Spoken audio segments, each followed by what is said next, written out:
She had married a dying man that morning, and by nightfall she was scrubbing his fever sweat from the sheets with hands that had not stopped trembling since the preacher said Amen.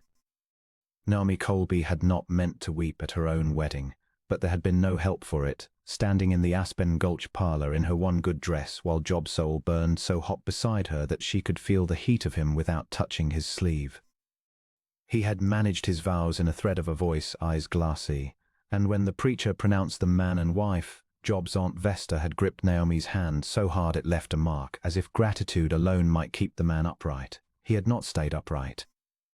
Within the hour he was back in the bed, and Dr. Mercer, folding his stethoscope with the resigned economy of a man who had said this speech too many times, told Naomi plainly that he did not expect Job Sowell to see the first thaw.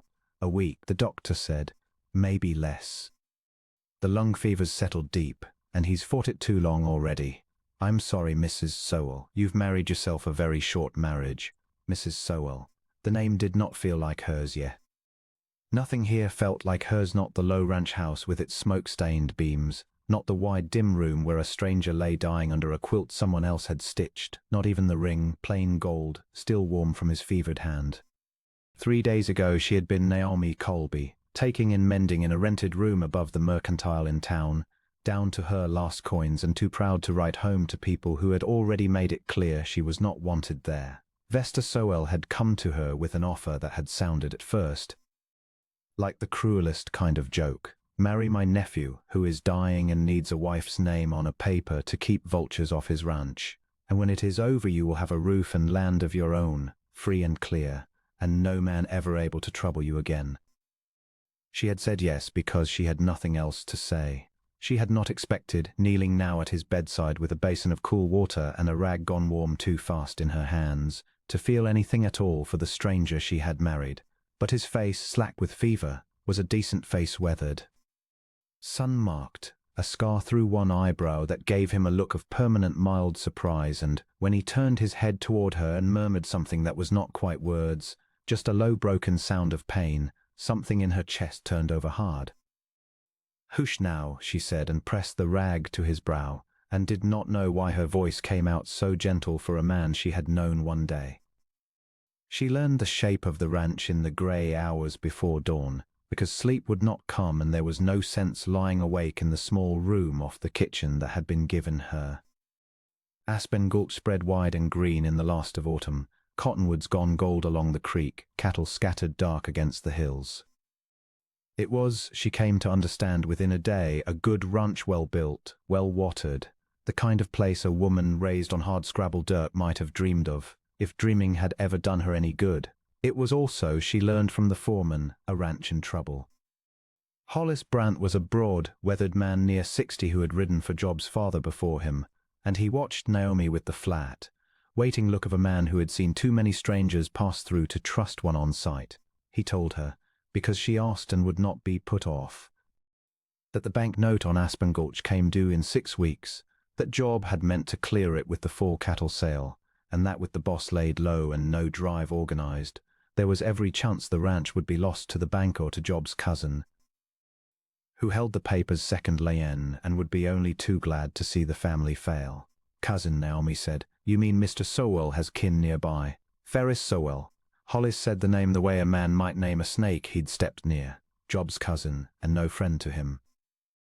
"There's an old grudge in that family older than I can rightly account for. Ferris has wanted this land since his uncle willed it to Job instead of him, and he's been circling since the fever took hold, like a man waiting on a carcass, and now there's a wife standing between him and it." Hollis looked at her a long moment, something shifting behind his weathered eyes, not quite trust, not yet, but the beginning of a reckoning. "Now there is," he agreed. "Question is whether you're fixing to stay long enough to matter." She stayed. She stayed through the first terrible night, when Job's fever spiked so high he did not know her, did not know the room, called out names she did not recognize into the dark and thrashed until she had to hold his shoulders down with a strength she had not known she owned. She stayed through the second day, boiling willow bark the way her mother had taught her before consumption took her mother too, sponging Job's chest and throat and wrists where the blood ran close beneath the skin, cracking the window despite Vesta's worried protests because her mother had always sworn fever needed air more than blankets. By the third day something in the wild heat of him had steadied, not broken, but steadied, and he opened his eyes and looked at her, really looked, clear for the length of a held breath, and said, in a voice scraped raw, "You're the one I married." "I am," Naomi said, startled into honesty. "Naomi." "Naomi Colby. Sowell now, I suppose, Job Sowell." A ghost of something that might have been humor moved at the corner of his mouth. "Ought to have said so myself at the wedding. Wasn't much use to anybody that day. You said your vows plain enough." "Don't recall a word of it." His eyes drifted, fever pulling him back under even as he fought it. "Sorry for that. A woman ought to be able to recall her own wedding fondly." "I'll recall it fondly enough," she said, surprising herself again. "Once you're well." He did not answer. He had gone under again, and she sat back on her heels and pressed her knuckles hard against her mouth, because some low, relentless thing in her chest had cracked open at hearing him apologize to her, fevered and dying. For a wedding he could not remember, and a wife he had no earthly reason to trust. Ferris Sowell came on the 5th day, riding up the lane in a good coat with a lawyer trailing him like a shadow, and Naomi met them on the porch because Vesta's hands were shaking too hard to be of use, was out with the herd. He was a smooth, handsome man, Ferris Sowell, with none of his cousin's weathered decency in his face, and he looked Naomi over the way a man might size up livestock at auction. "You'll be the bride," he said. "Fast work, marrying a man too fevered to know his own name." He knew his own name, Naomi said evenly, and mine, by the time it mattered. Did he? Ferris's smile did not touch his eyes. There's some in town who'll wonder whether a marriage made to a man out of his head holds up in law. My lawyer here, he gestured a thin, nervous man beside him, has some thoughts on the matter. Contested consent. A wife who benefits handsomely from a convenient death. Something cold and clear rose in Naomi then, cutting straight through the exhaustion of 5 sleepless nights. "Mr. Sowell," she said, "your cousin is dying, or was, and I have not left his side since the vows were said, not to eat, not to sleep past an hour at a stretch. If you'd like to contest the marriage of 'em too weak to sit up in his own bed, you're welcome to try it before God and the county judge, and you're welcome to explain to them why his own aunt arranged the match to keep you from picking his land clean, while he couldn't stop you. I don't imagine that'll play as well in town as you're hoping." The lawyer shifted his weight. Ferris's jaw tightened, the pleasant mask slipping just enough to show something meaner underneath. "He won't last," he said.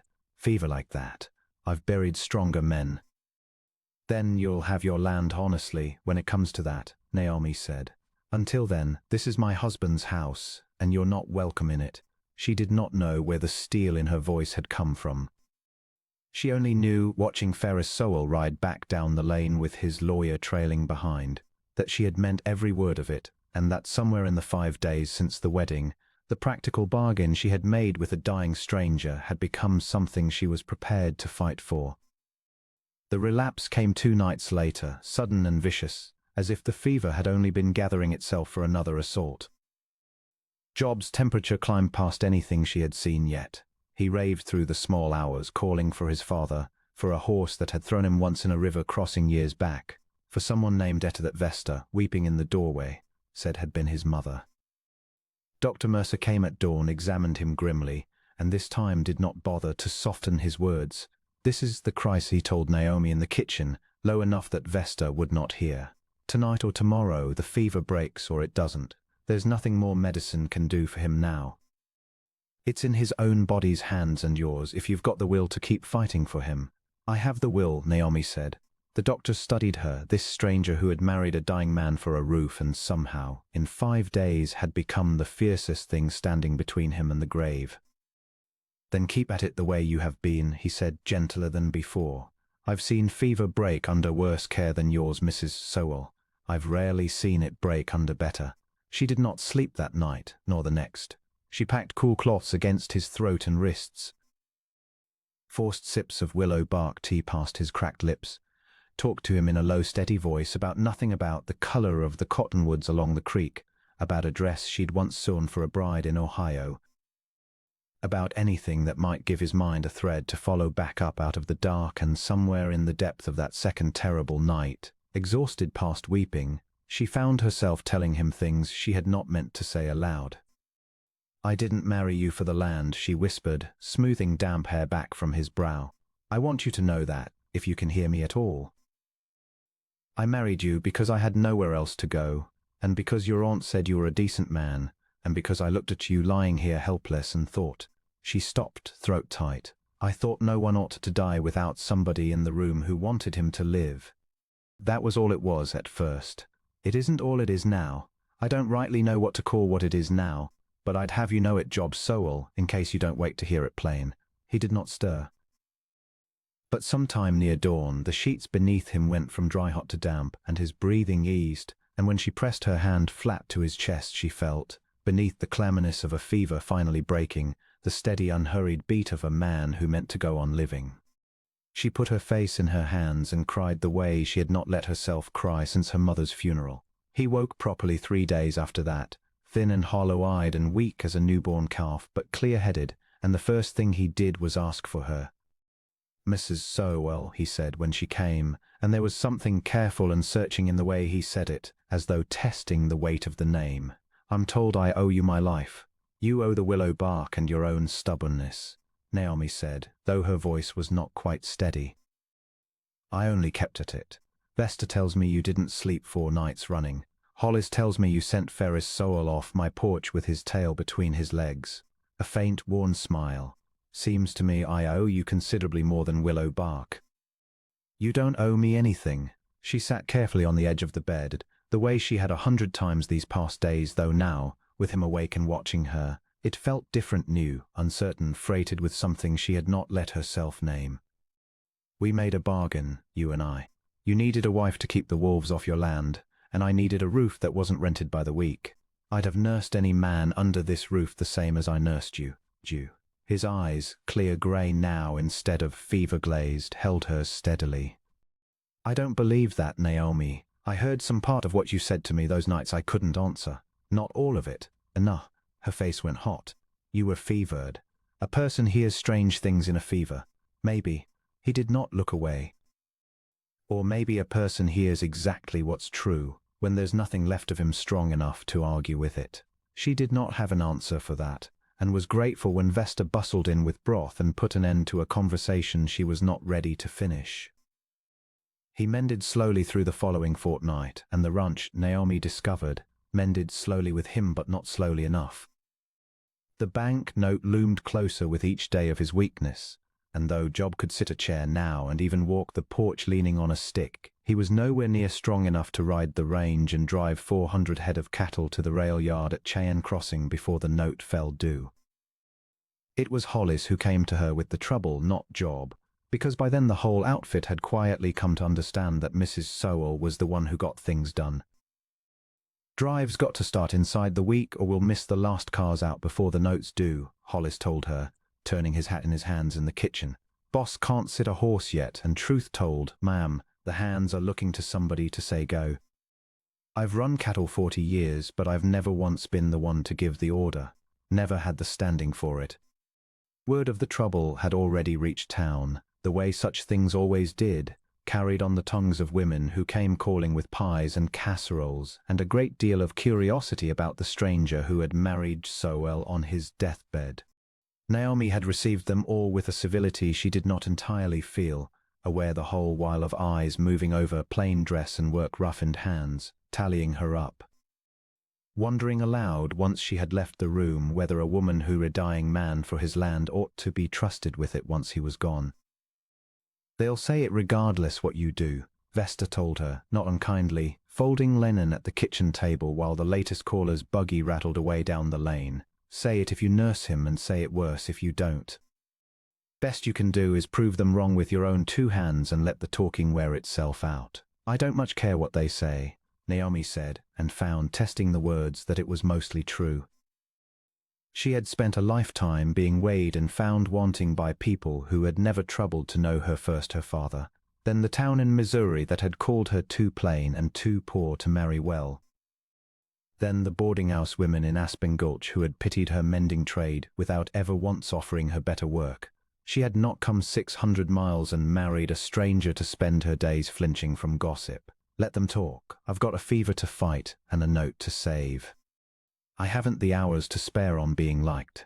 It was that same steadiness Hollis Brandt came looking for 3 days later, when the trouble with the drive could no longer be put off. Then I'll give it, Naomi said, before she had quite thought it through, and saw the flicker of surprise cross the old foreman's face, followed slowly, grudgingly, and then not so grudgingly at all by something like respect. You? I grew up on a dirt farm in Missouri with 4 brothers and a father who drank, Mr. Brandt. I have driven a wagon through mud up to the axle and doctored a horse with a screw worm and talked a bank clerk foreclosing on my own mother with nothing but nerve and a Bible verse. I can organize a cattle drive I don't have to ride myself if the men will follow a woman's word until the boss is fit to give his own. She lifted her chin. Will they follow it? Hollis studied her a long moment, and then slowly he smiled, the first real smile she had seen on his weathered face. I expect they will, Mrs. Sowell. I expect they surely will. Job did not like it at first, lying propped in bed while his wife and his foreman planned a cattle drive at his kitchen table, but he was too weak to do anything but argue and too honest in the end not to see the sense of it.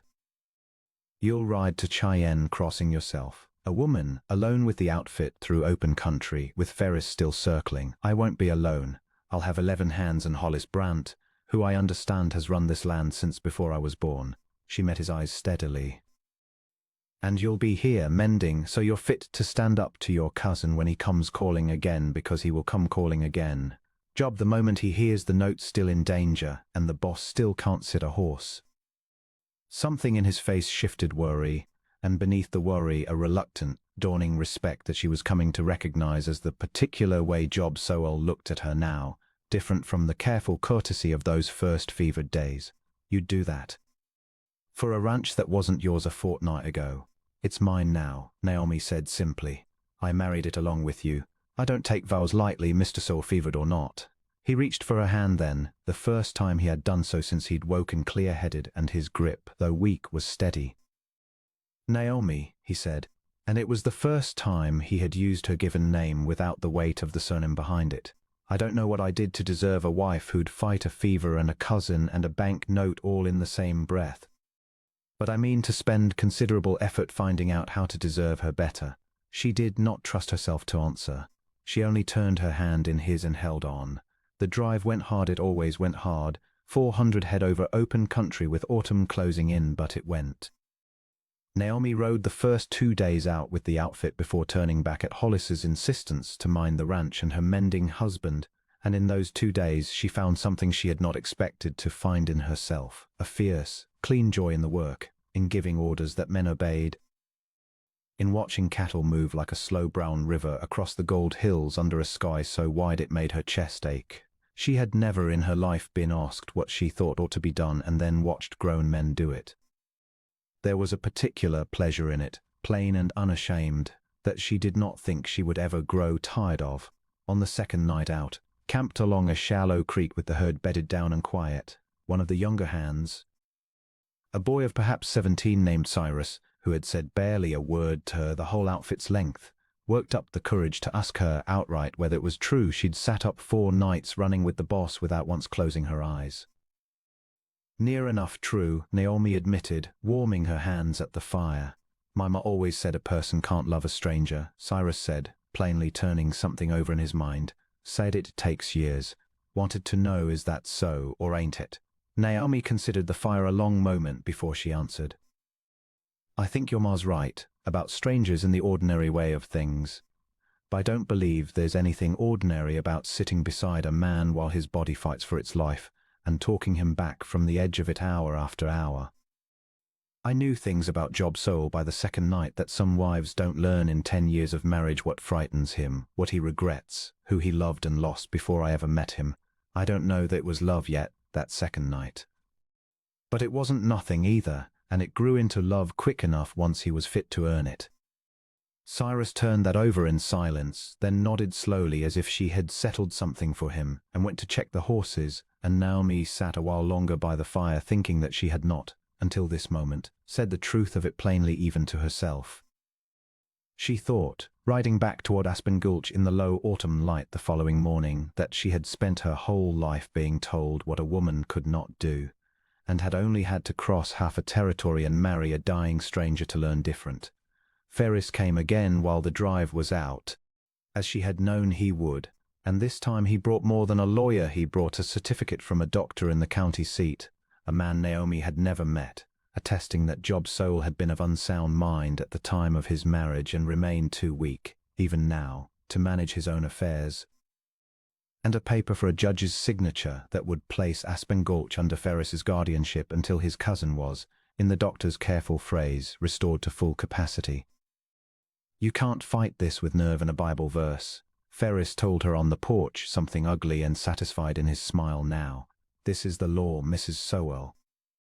A judge in Cheyenne Crossing will hear it inside the week, and there's not a court in the territory that'll side with a wife of a fortnight over blood kin and a doctor's word. Job is not of unsound mind," Naomi said, though her heart was hammering. "He's weak. There's a considerable difference, and any doctor worth his fee would know it. Any doctor I'm paying will know what I tell him to know." It was that night, the very night Ferris rode off to file his paper, the storm that had been building all week finally breaking loose over Aspen Gulch in earnest. Thunder rolling down off the hills and rain hammering the roof like fists that Job's mending body, worn thin by too much too soon, betrayed him one last time. She found him on the porch near midnight, collapsed against the rail where he had gone, against her wishes and the doctor's, to watch for some sign of the drive's return in the storm dark, and his skin was burning again, the fever roaring back the way a fire catches on dry grass. Fed by the exhaustion of days, he had no business spending on his feet. "No," Naomi said, hauling him upright with a strength born of pure terror, half carrying him back to the bed while thunder cracked overhead. "No, you don't get to do this again. Not now. Not with Ferris riding for a judge and the drive not home and the note still due. You do not get to leave me now, Job Sowell. Do you hear me?" He did not answer. He was already slipping under, muttering broken words, and Naomi understood with a cold, clean certainty that this was the crisis again, worse than the first because his body had less left to fight with, and that she had perhaps one more night to hold him to the earth. She did not send for Dr. Mercer. There was no time and no rider to send in the storm besides. She did what she had done the first time, willow bark and cool cloths and a voice that would not stop talking, but this time she did not whisper her feelings into the dark hoping he might hear them unconscious.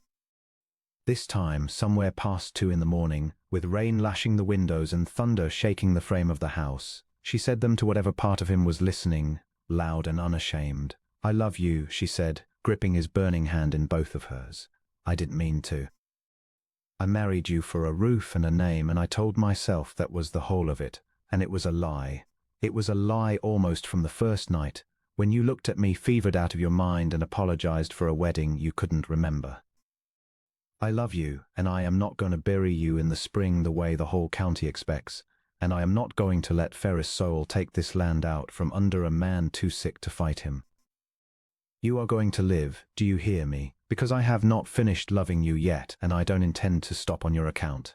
Outside, the storm broke. Inside, some time before dawn, so did the fever. Ferris arrived at first light with his judge's paper and 2 men from town, riding up the lane through mud churned by the night's rain, to find the yard full of cattle and cowans and a foreman grinning fit to split his face, because the drive had come home in the small hours ahead of the storm's worst.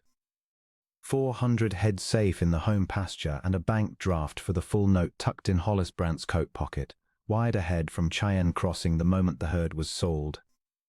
And on the porch, pale and thin but upright, one hand braced on the rail and the other around his wife's shoulders, stood Job Sowell, awake, clear-eyed, and entirely, unmistakably in possession of his own mind. "Ferris," he said, and his voice, though still rough from the fever, carried the whole length of the yard. "I hear you've brought a paper for a judge, on the strength of a doctor who's never laid eyes on me, and a cousin who's been waiting on my grave since we were boys."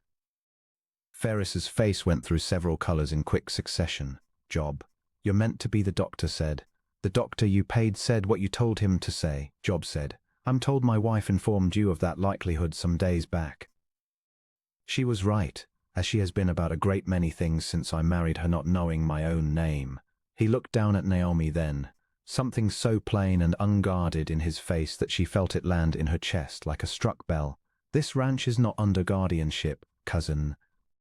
Because I am not incapable, I am recovering, thanks to a wife who sat up 4 nights running to bring me back from a fever that ought to have killed me, and who ran this outfit and this cattle drive and stood on this porch and told you no when I could not stand up to tell you myself. The note's paid.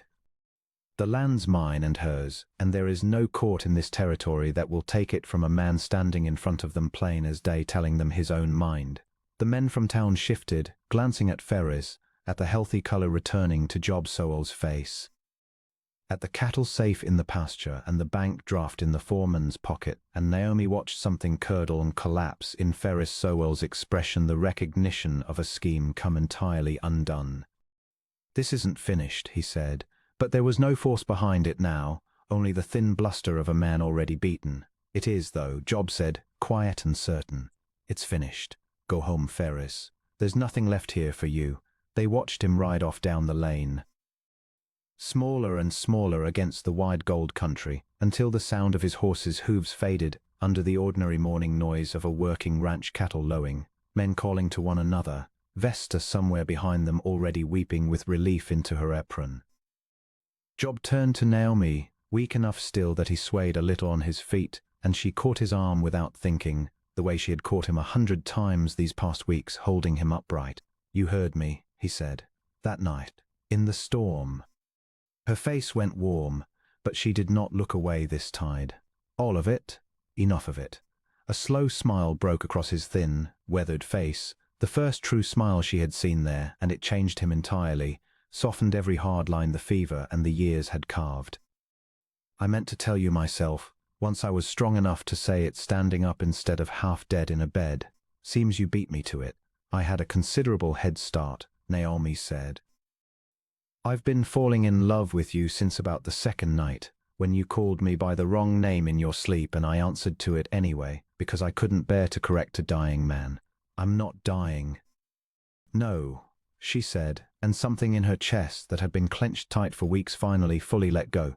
"You're not. You're mine, Job Sowell, and I intend to keep you that way a good long while yet."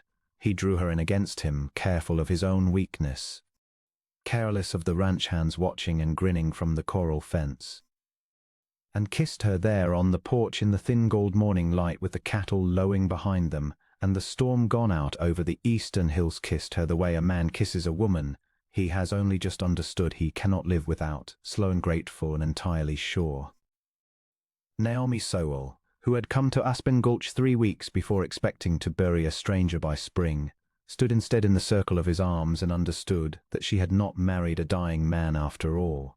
She had married the rest of her life and nursed it whole with her own 2 hands. And there was not a soul in the territory who could tell her now that a woman with nothing to her name could not build, out of willow bark and stubbornness and love given before it was ever asked for, a home strong enough to last.